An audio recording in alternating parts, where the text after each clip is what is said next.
Hi everyone. Thanks for joining us for today's webcast. Here at the Willow Creek Association, we are committed to a singular idea that inspired, encouraged, and equipped Christian leaders create thriving local churches that redeem their communities for Christ. As you lead your congregation to greater spiritual growth, studies have shown one of the great catalysts for that growth is Scripture engagement. But therein lies the challenge. How do you get people to read the Bible? And more than just read, really engage the Scriptures in their everyday lives. To help you wrestle with this question, we've partnered with the American Bible Society. Today, we're going to join Jeff Morin of ABS as he speaks with pastor and filmmaker Erwin McManus of Mosaic in Los Angeles. Erwin will unpack what it means to be human and challenge us to unlock the mystery of the Scriptures. Don't just sit back and watch, engage. To help further the discussion, download the Process tool. You'll find the link just below the video player and take the polls that you see to the right. Now, let's join Jeff and Erwin. Thank you. It is an honor to be here. We're thrilled to be in this conversation. Thank you for joining us for it. I think in the next 45 minutes or so, you are going to see why the kinds of conversations we're having today are important for leaders across the world, here in this country and across the world. We want to focus in on one particular aspect of leadership, and that is one of reaching the next generation. The means by which we're given the ability, the desire, and the competencies to reach kids and youth and young adults with the gospel and with the impact of the love of Christ in their lives. We in American Bible Society are entirely focused on this. We've done lots of research, but more than the data out there that tells us about the numbers of young adults today that are antagonistic to both the Bible and the church, it's more than the quantified story. It's trying to understand what we as leaders can do to make a difference in our communities and the places where God has invited us to have influence and reach in the arenas that He's placed us. To help us do that today, we've brought a good friend of mine, a man that I'm honored to call a friend, who has been working in the church and working as a communicator and writing it and thinking critically about the gospel connecting to culture, the gospel connecting to the world around us for many, many years.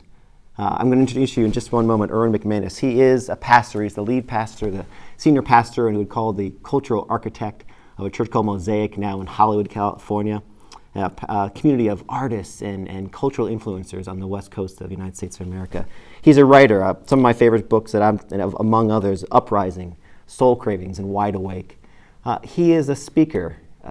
He speaks to leaders. He speaks to young generations. He speaks to folks inside the church and outside the church, trying to find the means by which they can understand the wider context of the gospel and the framing of what Christ is calling for us.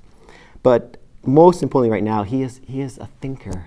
He is somebody who is helping us to reimagine how we can take the message of Christianity and the gospel in some bold ways to new generations. So, Erwin, I am thrilled you're here with us today. Thank you for taking the time. I'm so excited to be here enter into this conversation that we're going to have today. And I guess I want to start with you and to help us make sure that we really understand what I'm framing out here, which is the challenge of the dislocated, the rising generations who we are not seeing in our churches. Just some statistics to start. So as we look at the research, American Bible Society has done some research. It's now about 1 in 3 of these younger millennials that would say they're not just neutral about the church or neutral about the Bible, they're antagonistic. They identify as such. Pew Research has called them the nones. They are non-affiliated with church. These are people, again, about 7 in 10 of them rarely or never read the Bible, meaning they've stood up and said, it's not a part of my life, it's not significant any longer. That's the wide-angle lens. But what are you seeing as a church leader and as someone who is actually having some remarkable impact, as I understand it, with rising generations? I think sometimes it's a matter of perspective, where we think that people are running from God because they're running from the Scriptures. But I think the exact opposite is happening, that they're trying to run to truth and authenticity, and so in their mind they're running from the Scriptures. They see the Bible as something that was inherently responsible for the 1950s, and that the Bible moved society toward compliance and conformity, toward standardization, in that sense toward a utilitarian culture where the human spirit was ignored and deadened. And so there's rebellion against the scriptures, but it's a rebellion for all the right reasons. And if we can help them to see that the Bible didn't create this monotonous culture of the 50s where people pretended to be affected by God, but actually lived very hollow lives, to the scriptures being a manifesto of freedom and liberation, that this sacred text that unlocks the uniqueness of the human spirit, that helps us discover what it means to be truly human. And so there's some sense in my mind, we're not changing people's minds about what they're running from. We're changing their minds of what they're running to. Say, look, if you run from something that's false, but you think that's God, you're actually running for the right reasons. And so we just almost turn the tables around and go, you thought you were running from the scriptures. You thought you were running from God. You thought you were running from Jesus, but actually you're running from the very things that God wanted you to run from. But now we need you to see that what you're running to when you're searching for what's authentic, what's real, what's trustworthy, is actually the scriptures and God and Christ. So that the true identity, the hopes that these individuals are actually looking for is there, but it's cloaked, it's covered up. Are we complicit in that? I mean, you work with lots of leaders, you see what's happening in the church. Is there something that we are doing that's actually keeping that shroud over what they're hungry for? Well, there's some similarities maybe in the way that people relate to like freedom of speech. You can use the same amendment for different purposes. And it's funny how we love freedom of speech when we're allowed to say what we want, but we don't really love freedom of speech when someone else is saying what they want. And I think they feel that way with the Bible. It's like the Bible for them has been the manifesto or the document that has stopped people from being free, rather than the manifesto or document that has called people to freedom. And so I think we are complicit in that whenever the church has allowed itself to be less than what Jesus started 2,000 years ago. Whenever the church allows itself to become an institution rather than a revolution. Whenever we give up the movement and still identify ourselves with Christ, we've actually hurt the scriptures. Because the scriptures should always be at the epicenter of the human revolution. Jesus should be indistinguishable from what it means to be truly human. Whenever we're teaching the Bible, people should be dealing with the highest calling. In fact, I remember a few years ago, we had some friends, and I didn't see them for about a year.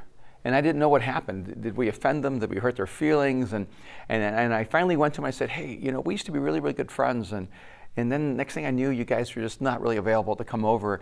And he told me he was a Harvard grad, super intelligent, played on scholarship in sports, and so he's the whole package. And he said, I just couldn't stand being around you because every time I was around you, you were calling me to be a higher self. And at this period in my life, I just wanted to be less. And I said, I've never found a better reason for someone to say they didn't want to be around me. Because I told him, I said, as long as we're in the same space, I'm always going to call you to be more.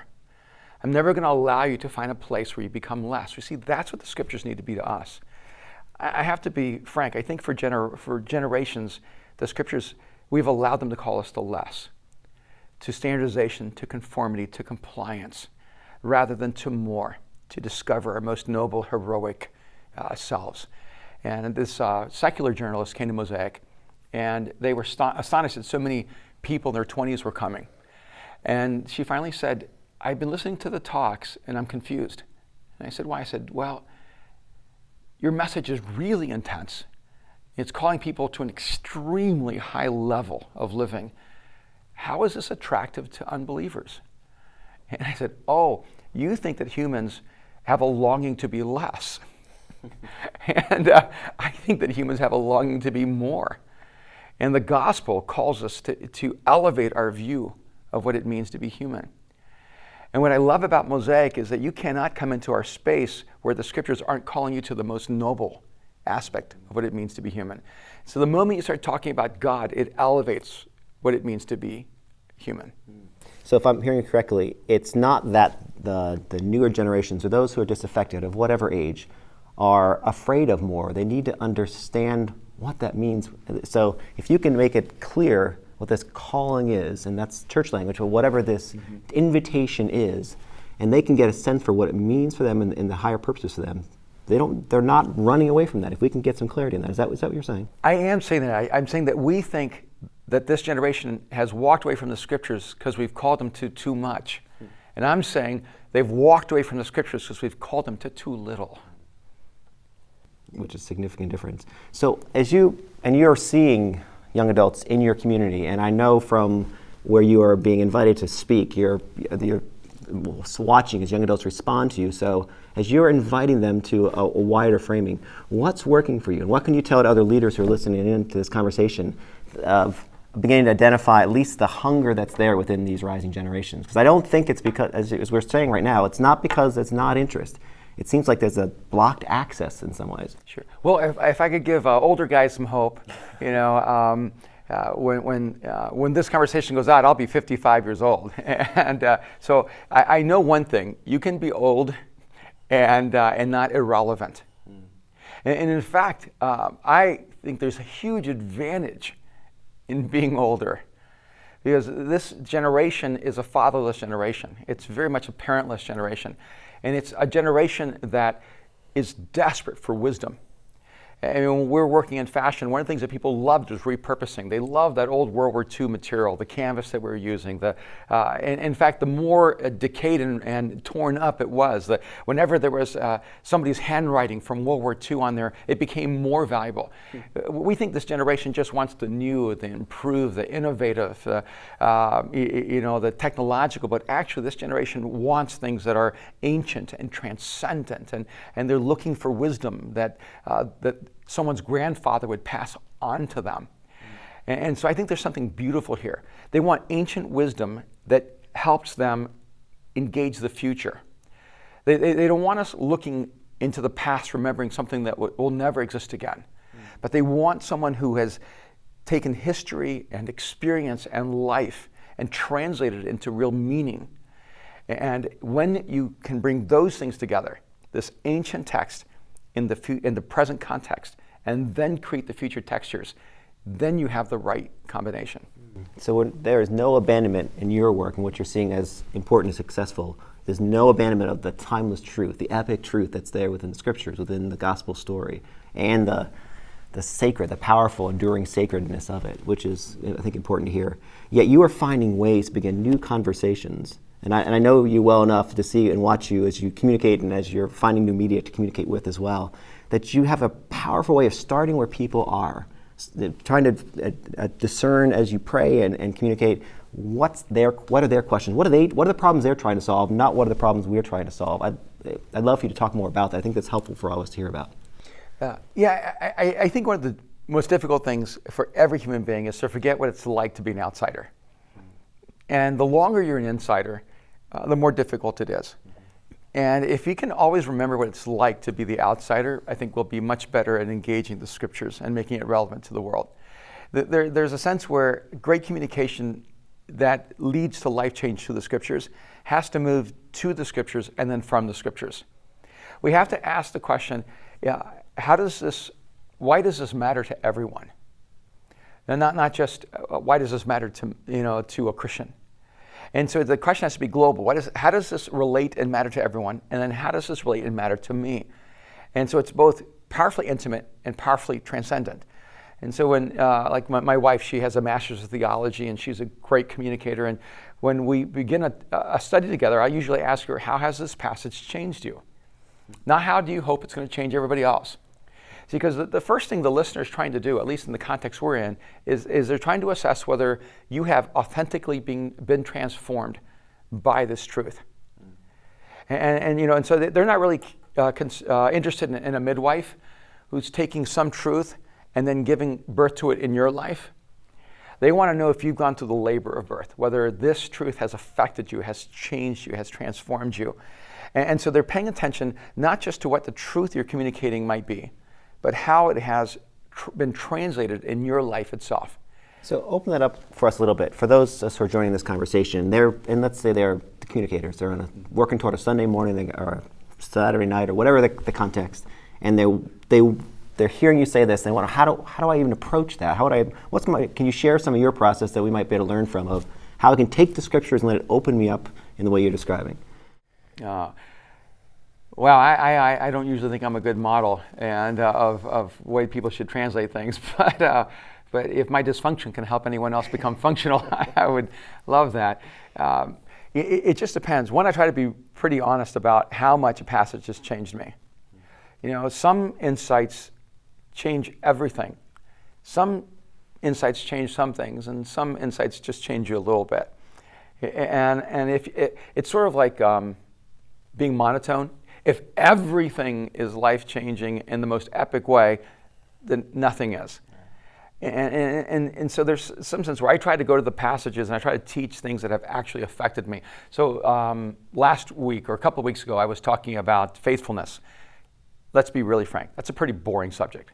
Okay, it's not epic, it's not heroic. It's not Gladiator or Braveheart. It's faithfulness. And so in faithfulness, I had to struggle through, okay, where has faithfulness been the place I've landed? And what really hit me was how I went through a crisis this past year. I was in the business world. I lost millions of dollars in one day.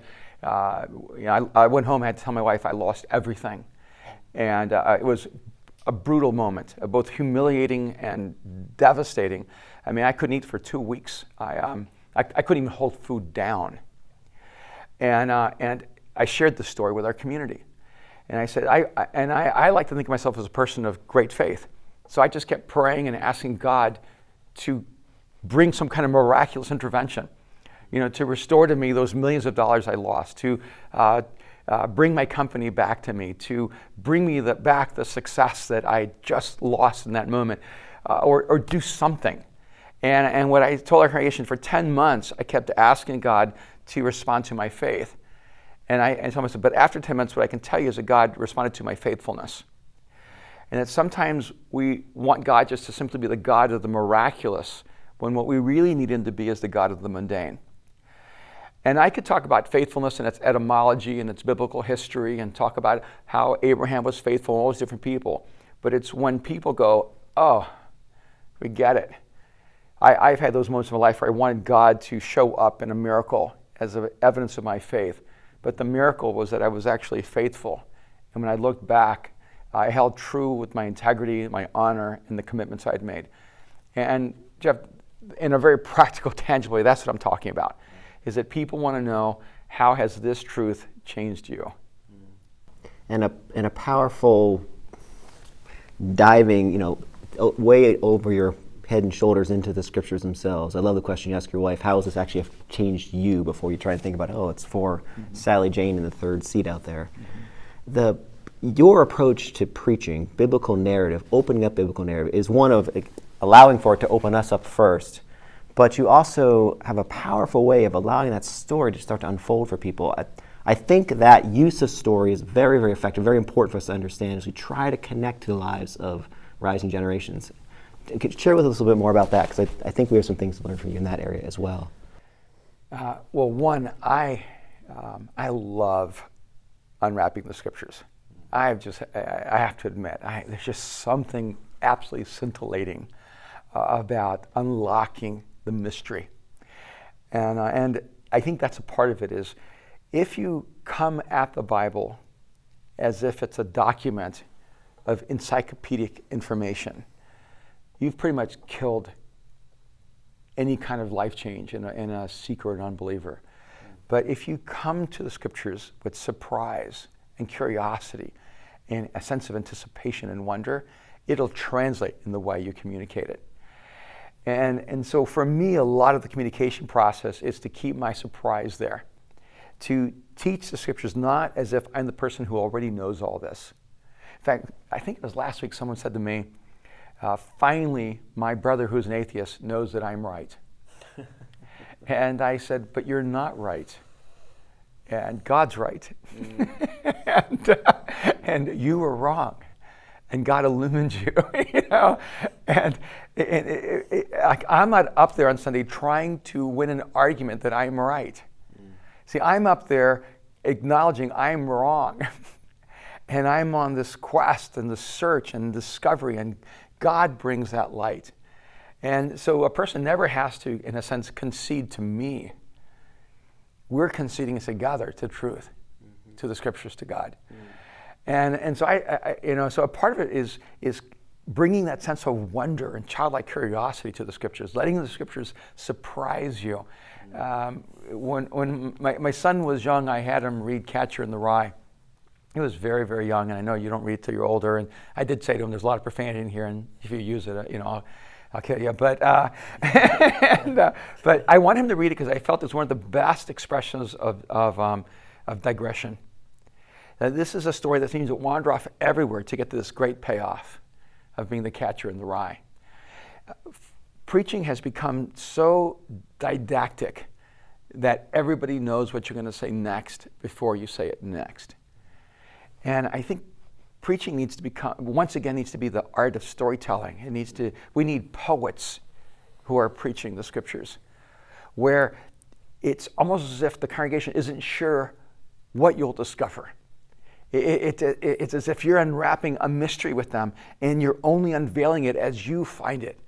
And if you can step into the scriptures with this sense of wonder and mystery and astonishment, and then at the aha, you're as, in a sense, surprised as everyone else, that's when there's a sense of wonder. And so beyond how you teach or what you teach out of the Bible or what information you're trying to get to people, I think it's a re-engagement of this childlike surprise. I didn't become a follower of Christ until I was an adult. I remember one time talking to a friend of mine, I started talking about this king in the Bible, and I was all wired. I don't remember who it was even, and they said, I know that story really, really well. I've heard it all my life in Sunday school.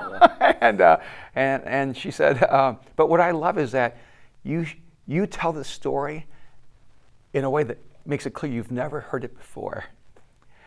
And I think that's what I've tried to keep after 30 years. I still try to go to the scriptures as if I know nothing. And I don't try to project my already preconceived ideas of it. I just want God to speak to me fresh and new. And we were talking about how I was just looking at this passage in Joshua chapter 1. And I was driving down Melrose and Sunset late one Saturday night, and I saw all these people who were clustering around, and they all looked like each other. And I realized they were all being defined by a particular culture. And they were all being defined in some sense by the most broken aspect of themselves. And then I turned this Joshua passage, as it entered my mind, it said, Joshua, son of Nun, the aid of Moses. And it just exploded in my mind. Moses' aid. You cannot be Moses' aid if Moses is dead. And how Joshua now has this whole conversation with God about being courageous. And we think it's about going to fight the giants and the Philistines. But really, Joshua had to find the courage to redefine himself. And I thought to myself, how many times in my life have I described myself as Moses' aide rather than Israel's leader? Because I believe this inner voice that calls me to my fear. And it calls me to less rather than to hear the voice of God that calls me to more. And just those two words, Moses' aid, changed my whole view of reality that night. And I wonder how many of us as pastors are letting the scriptures surprise us with its insight and with its truth. And Joshua's the right story, isn't it, right? He's that next generation. Moses was not invited over. He's that next generation. How do we speak into? And much of what you write about and speak about as you open up a sense of how God has shaped you and has gifted you for what you do, is an ability to bring some new language to the way we articulate the gospel. Again, not releasing any of the timeless truths, but allow for new vocabulary to open up. Some of that has been visual as well. Mm-hmm. We've had the privilege of working together on some visual projects to try and help the gospel be better understood. And again, not just necessarily, it may not be, don't look for it, direct King James translation to come through, but the story, some of the great epic stories that would help us drive actually deeper into the story behind it. Why have you gone into that mode? You've done some filmmaking and some storytelling in visual media. Why have you entered into that realm, and what have you found there? It's so exciting to get to work together. And the project that we've been engaged in on What Would You Do for Love mm-hmm. has been both really thrilling and inspiring to us. Well, some of it is even just stepping back into real life in the real world. Before I was a follower of Christ, and before I ever walked into a church, I was in a movie theater. And before this, the first generation of Christians that led me to faith told me to stop watching movies, to stop watching television, to burn all my philosophy books and destroy all my albums, all of which I did. And I stepped out of all that medium for about 10 years of my life. I used to go to film festivals every week and go watch 4 or 5 films at a time. And that was my life. I lived in the world of story. When my boy was growing up, I said, hey, I didn't grow up a Christian. I don't have a lot of a biblical history or sacred history to give you. And so we sat down and watched Cool Hand Luke, because I said, this is the movie that changed my life. This is the story of a guy who was imprisoned and refused to be a prisoner because of the choices he made.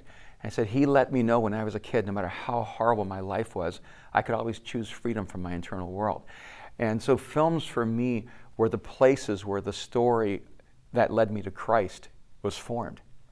And when I was around 9 years old, I found Robert Heinlein. I began reading every book that he ever wrote. It was all the science fiction stuff built around actual science and the imagination. And it took me to places and to worlds that I didn't know existed or could exist in my imagination. So I had my son reading all these books. And what I realized is that all these stories carried what Tolkien and Lewis and Chesterton would call the mythopoetic.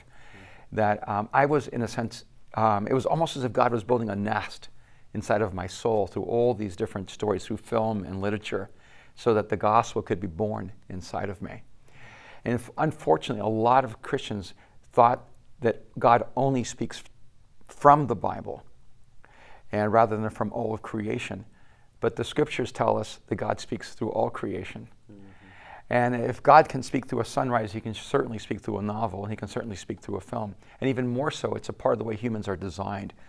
Humans are designed to live in story. Reality is framed in a story. In fact, someone asked me recently, why are there so many sacrifices in the Bible? Why would God have to kill so many lambs? And in LA, killing a lamb is more important than killing a human. And they said, why would God do that? And I would say, because we're creatures of story. And the story of Jesus would have had no context if there hadn't been generations of sacrifices. And God was, in a sense, creating a mythopoetic narrative through the sacrifice of lambs, the sacrifice of pigeons, through the shedding of the blood. And he was creating this mythopoetic narrative that through the shedding of blood, there is no forgiveness of sins. And see, we want to start at 0 AD. We want to start the story, or even later. We want to start at 33. We want to tell the story from the day Jesus is 30 to the day Jesus died on the cross at 33 and expect the world to get it. When God took generations and hundreds, if not thousands of years to prepare humanity for the greatest story ever told. We take less care of preparing people for the gospel than God did. So why do we do film? Why is Lord of the Rings and Chronicles of Narnia? Why are great films so important to us? Why should we do a project like What Would You Do for Love? Because that's actually the process God uses. He creates a mythopoetic narrative. He creates a story that prepares the human heart for the story that's too big for our souls to contain. And I think of how Nathan goes to David. How do you tell a king that he's evil if he's going to kill you? And if you tell him that, you tell him a story. You take him into a story about this man who had a sheep with his family that was like their own family, and he only had one sheep, but this other guy had lots of sheep and hundreds of thousands of sheep, but he doesn't want to kill his sheep, so he kills this one man's little sheep. And David gets so incensed by the story, he goes, who is that man? I'm going to make him pay back and, pay his debts. And Nathan goes, you are that man. And I love the fact that Nathan understood that the way you change the heart of a king is you tell him a story that he finds himself in. Yeah. And so there seems to be a couple of things that are coming together here as I listen to you talk about this, and I'm so glad you're doing this, that the story that we want to share is probably wider framed than we imagine. The gospel story, if we let it's seeped out into so many other stories, hence the visual story, and you're in Hollywood, you're watching stories being birthed that are again and again emanating from the story of stories within it. The means by which we're going to bring this to new generations who are looking at us somewhat confused and askance and wondering, what are you talking about, is going to be to widen the frame, starting where their lives are, which might not be in the smaller framing that we're telling the story, starting where they are, letting that story be as big as their questions are. And so you're doing that. You're watching to do that. Again, I want to bring it out to those who are joining us in this conversation. What counsel would you give? What do you want them to all become filmmakers? I mean, what's the means by which we can try to help some of these wider stories bring people into the heart of the story that we want them to understand? Sure. I mean, I think this is an important question. Jeff, if you were walking to a room and you had something important to say, and I knew that if you gave your testimony, your story, if you stood up and witnessed to something, I could never find enough data, information, or compelling story to override your story. What I would need to do is destroy you before you got into the room.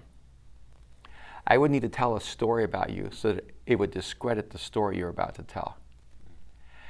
And that's exactly what's happened to the gospel. That's what's happened to the scriptures. See, the story of the gospel is the most powerful, transcendent, compelling story that the world could ever possibly know. The scriptures bring life and hope and freedom to humanity. Once you're inside of it, it will set you free. But we've let other people tell the story about us. Other people tell the story about the scriptures. And so people go, I don't believe in the Bible. And I go, well, which part of it did you find unbearable? Well, I've actually never read it. Right? And they go, why? I just don't believe the Bible. It's all a myth. Okay, which part did you find to be just absolutely incredulous? Well, nothing in particular. I've never read it. And see, every time you hear that, you realize what they're saying is, because we didn't care about the mythopoetic, because we didn't care about the story around the story, we let everyone else tell the story. Christians hate homosexuals. Christians are for slavery. Christians are the people of the Crusades. Christians are judgmental. Christians hate beauty and art. And it's subtle, but it's everywhere. And then we don't tell stories that cause aspiration inside of people. And so what I would say as a pastor is, look, you may not be a filmmaker, but tell the story of how your life is filled with wonder. Everything doesn't have to be the 4 spiritual laws. Everything doesn't have to be Jesus died on the cross and rose from the dead. You need to tell a story of how you've learned to enjoy your kids. You need to tell a story of having a date with your little girl and how you watched her laugh at the zoo. You need to tell a story of how you and your wife had the most romantic dinner and how you've learned how to experience love for years. I mean, Kim and I have been married almost 30 years. My son's going to be 25 in a few weeks. My daughter's 21. There's no one closer in the world. My kids text me, email me, and call me almost every single day. I tell the story of my relationship to my daughter and the relationship to my son and the relationship to my wife, Kim. I tell the story of how we enjoy life and how we laugh and how we play, of how we love great cappuccinos and love New York pizza and walking the streets and enjoying life. And when you tell a human story, people go, oh, I want to experience life that fully. And then you go, I want you to understand that all the beauty of life, all the wonder of life, what makes life so vivid for me is my relationship with Jesus. All of a sudden, Jesus becomes so much more compelling. So if you don't write novels and you don't make films, you need to make a life and turn your life into a creative act. Which brings you again and again to the Genesis 1 story, the invitation that we are, as those who've been created and redeemed and invited to be part of the restoration story that is being, that God has invited us into as the work of His kingdom, to create and to tell these stories. I wanted to ask you to talk about one particular thing you've done, just so people have a sense for it. The work you have created a concept called letters. Letters, a day, hours and hours on a single book of the Bible. And in the context that we're talking about, which is not actually lowering the bar, but maybe actually raising the bar. And this is, as we've talked about this, and I haven't had the privilege to be there, I'm going to get out to see this at some point. This is not, all of your 65-plus-year-old friends who come to join you to study the book of X. All ages are there. Just if you can share a little bit about that and the challenge that you found or the wonders you found in that experience. Well, again, this would be the way Mosaic, I think, works counterintuitively. And I mean, years ago, I used to say, when people would ask us, is your church seeker sensitive? And we'd say, no, we're insensitive to everyone. You know, and that we are not a place for comfort. I mean, Mosaic definitely is an agitating environment where we're shaking up the core of the human spirit to pull the best out of people. And, you know, so Letters was really a response to our engagement with the scriptures. And instead of trying to make the scriptures, in a sense, more palatable, bite-sized chunks of the Bible, you know, we said, well, let's do an all day on Saturdays, which is a lot to ask, where we will go through one book of the Bible and in that day. And so I began with Romans, and then I went to Hebrews. And so it wasn't like we chose the easy. We didn't start with Philemon, you know, and go to, you know, 3rd John. Yeah. And then the way I engaged Letters was, we had a whiteboard, and I just basically got up there and said, okay, this is a study in Romans. What are your questions? And at first they just all looked at me like, what do you mean? What are our questions? And I said, you're used to someone coming and teaching you what they know about a book. But this Bible study is going to be about what you need to know. And before we knew it, people started lining up. And we spend probably 2 hours writing down the questions. And now people just come ready to roll.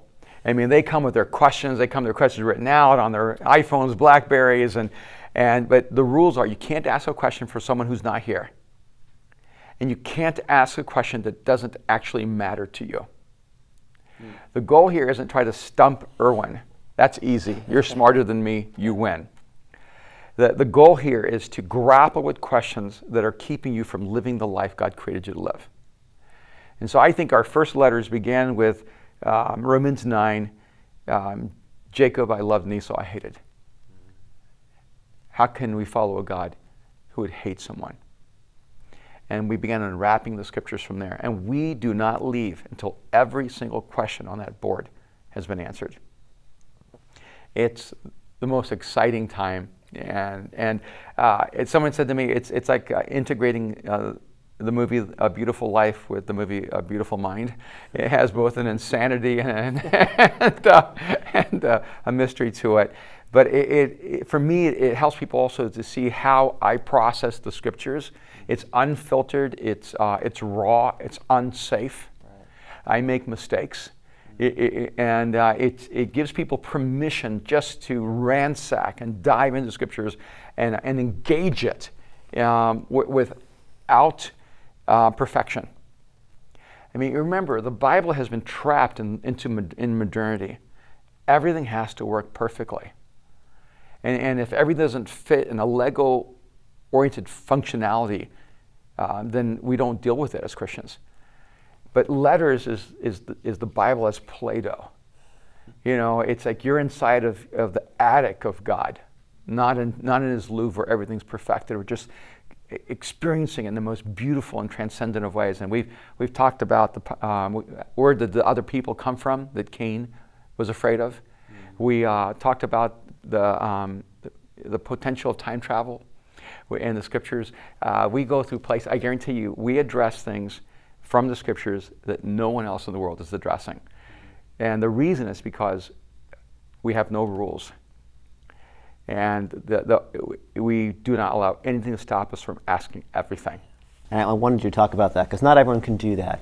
But everybody can do a couple of things that you're pointing to. Everybody can start with the questions that people bring. They may not be your questions as the teacher, communicator, leader of a community, but to honor those questions and let them come and let them be as unexpected as they are. Yeah. Everyone can do this. Yeah. Let me tell you how. Go ahead. You have to be willing to give my best answer. I don't know the answer to that, but I'll find out. I used to think I had to have the answers for everything, and it was an unbearable burden to carry. And I carried it. I was terrified that someone was going to catch me. They're going to realize I don't know. And until one day I found the liberating framework of I don't know. Yeah. And it set me free. Okay. I mean, how many pastors have the courage to say, I don't know? Right? And but I love the I don't know, let me think about this. Yeah, I don't know, I'll get back to you. And I can go, I don't know if I'll ever know. But let's dive into this together. And so I think if you work with I don't know, it's a great place to be. Right. So you're coming with their honest questions with your own honest response, whether you know you can get the information, don't have the information, don't understand how it goes. I think the other piece that is in there is I've heard you talk about this and has heard others talk about their experience of being there, Erwin, is we are here not necessarily, we're going to address all your questions as honestly as possible, but we're here ultimately not just to answer those questions, we're here to try and wrestle with the author who gave us this text in the first place. That's right. And what's less important is what we don't know. What's really important is the one we can know. And so every question to me will lead back to the character of God. Every question comes back to who is God in relationship to us? How do we find the life that he has for us? And so a lot of times a person will ask a question, and right there on the spot I'll start breaking down going, I don't know if that's really your question.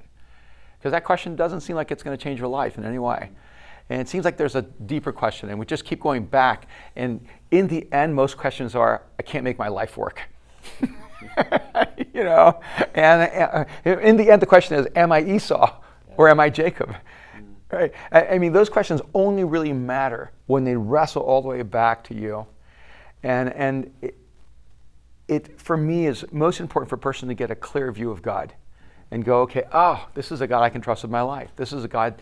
And when someone says, I just couldn't worship a God well, what about the people in India? And I go, you're on the right track. Because if God cares less about the people in India than you shouldn't worship him. And so let's deal with the first question. The first question is the most important one. Do you care more about the people in India than God? And the answer is no. I want you to know that the reason you can trust God is because he cares about everyone in India far more than you or I could.